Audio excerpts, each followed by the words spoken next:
Hi folks, my name is Bill Morgan. I'm the Vice President of Sales for Credo Technology Solutions. We're an IT consulting group that helps companies with their ERP implementations and upgrades. Generally, we're brought in to help plan, prepare, choose software, and also staff the team properly. And post implementation, we're generally brought in for all the things that happen after the integrator leaves. But we work for you, the company, and help and guide the project as you bring in the right people. So that said, all our consultants have 20 plus years experience, and we've kind of narrowed down the top 5 things that companies make mistakes with. And we'll go through this really quick. Starting at number 5 is really the go live date, and what we'll call setting unrealistic expectations or deadlines.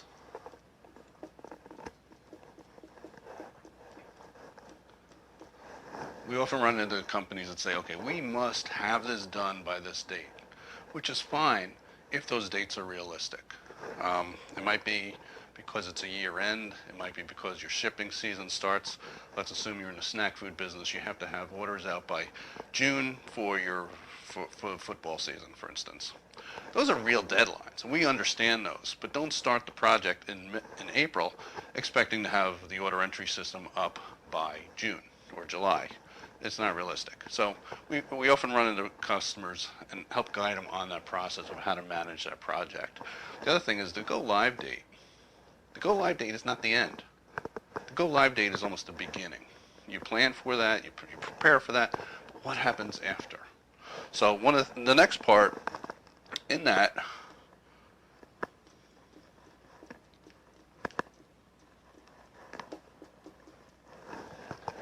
companies generally, after the go live date, have a performance step, generally 10%.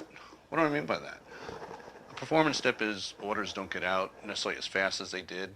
It takes a little time to get the data in. Accounting may not close as quick. So what we help you do is plan for the go live, and then after the go live, make sure people are trained, systems and processes are correct, so we don't have much of a hiccup after where the people start complaining. We help you get through that, and that's a critical period. So the next, number 4, is the team.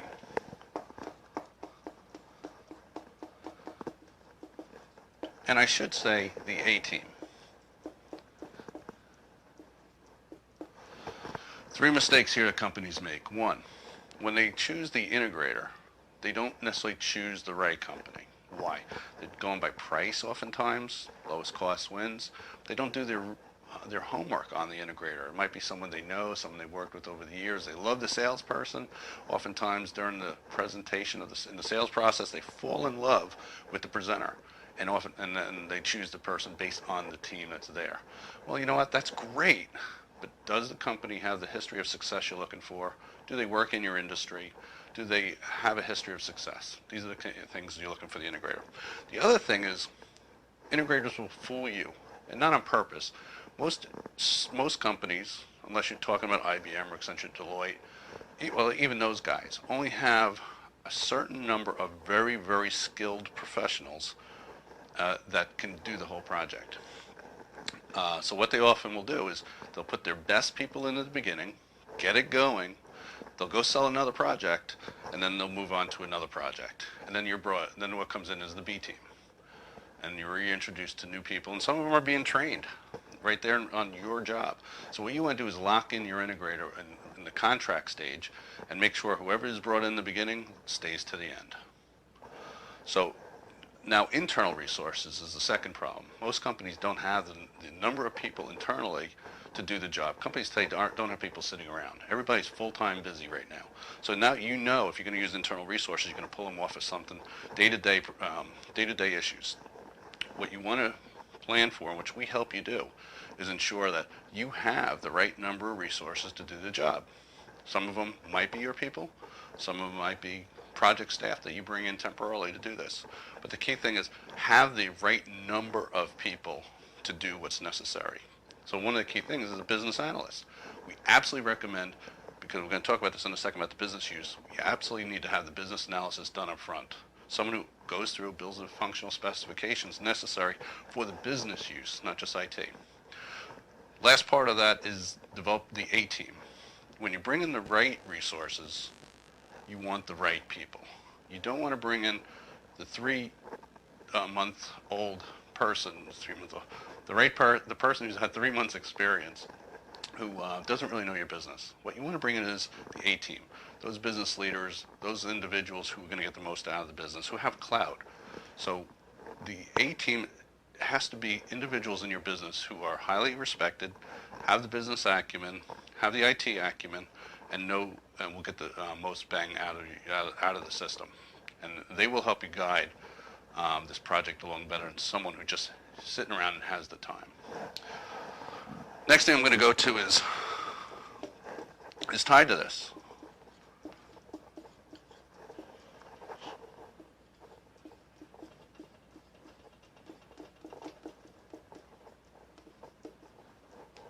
And I'll actually call this a council. What you want to do is have an internal champion and a council built. The internal champion is not necessarily an IT person. It's a business user, high-level business user. It could be this chief financial officer at that stage. It has to be someone who has several things. The ability to make decisions quickly and has the power to. It has to be someone that is highly respected by the business. Also, they have to have the financial ability. If they have to write a check, they can do it.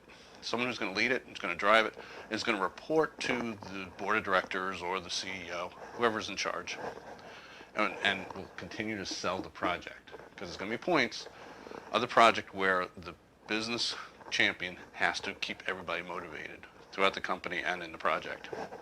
Important person. Generally, we recommend it's a business person, not an IT person. This part is a combination of people throughout the business, both IT and on the business side. So they're going to look at the whole project, beginning to end, make sure we're satisfying the needs and requirements of all users. Okay, number 2, getting through this.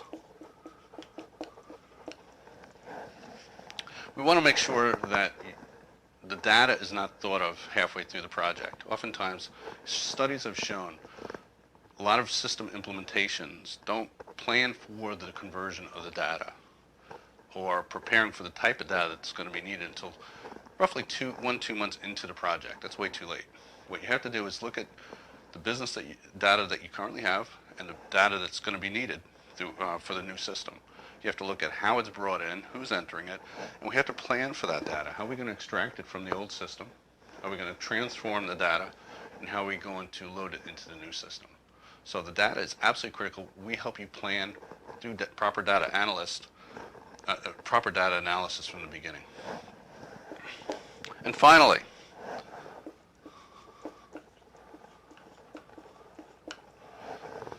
it's a business. You're running a business. And like any business, you need a return on your investment. Anymore, people are not going to wait 1 year, 2 years till this implementation is done. So we needed to show a series of wins throughout this project. So we're going to show in the project planning how we change the integration planning so we get a lot of wins throughout the process. You want wins early and you want wins frequently. So it might be we got general ledger up. All right, we can celebrate that. The next thing is we get our order entry system up and running with our inventory system. All right, we can have a party. It's time.